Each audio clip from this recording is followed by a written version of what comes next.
नमस्कार, मी रश्मी. रंजक किचनमध्ये आपलं मनापासून खूप खूप स्वागत. आज आपण नो शुगर हेल्थी बर्फी याची रेसिपी बघत आहोत.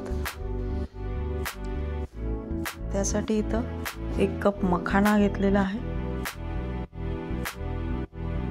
हा छान गॅसच्या मंद आचेवर भाजून घेऊयात.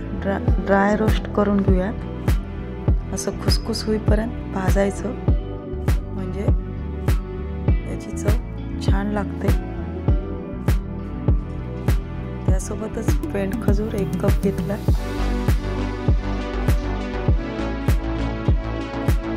सगळं मिक्सरला घालून घेऊया. त्याप्रमाणे भाजलेले शेंगदाणे फाईन पावडर करून घेऊया. तर पेंड खजूर खाण्याचे अनेक फायदे आहेत. पेंड खजूरमुळे ऊर्जा वाढते, पचन सुधारते, हाडे मजबूत करतात. पेंड खजूर त्याप्रमाणेच हृदयविकाराचा धोका कमी करते. सोबतच मखाणे सुद्धा आपण घेतले, त्याचे सुद्धा अनेक आरोग्यदायी फायदे आहेत. मखाना आरोग्यदायी स्नॅक्स आहे, ज्यामध्ये अनेक पोषक तत्वे आढळतात.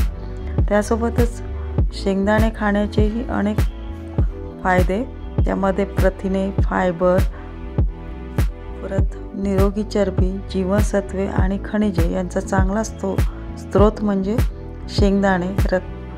त्यासोबत रक्तातील साखरेची पातळी नियंत्रणात ठेवण्यास तसेच त्वचा आणि केसासाठी फायदेशीर असे शेंगदाणे आहेत. तर हे तिन्ही घटक खूप आरोग्यदायी आहेत.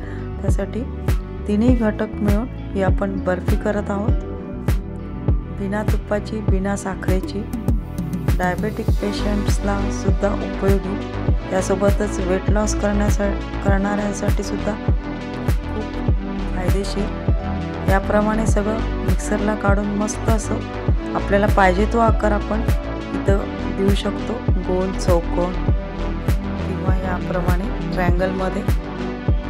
वरून मस्त तीळ लावायचे व्हाईटवाले. ते सुद्धा आरोग्यासाठी खूप उपयुक्त आहे. अशी खूप हेल्दी अशी ही बर्फी तयार होत आहे. नक्की करून बघा. त्याप्रमाणे याला आकार देते मस्त असा. इथं मी प्लास्टिक पेपर वापरला आहे. तुम्ही फॉईल पेपरही वापरू शकता किंवा बटर पेपरही. हे आता आकार तयार झाला आहे आणि हे एकसारख्या आकारामध्ये आपण चाकूने कट करून घेऊया. बघा कसं इझिली कट होतं, म्हणजे किती स्मूथ अशी आपली बर्फी तयार झाली आहे. शुगर फ्री तसेच ऑइल फ्री सुद्धा. अशी इझिली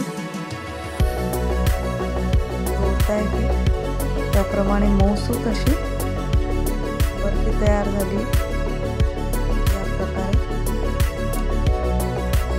जर ही रेसिपी तुम्हाला आवडली असेल तर लाईक, शेअर आणि सबस्क्राईब करा. मस्त खा आणि स्वस्त राहा.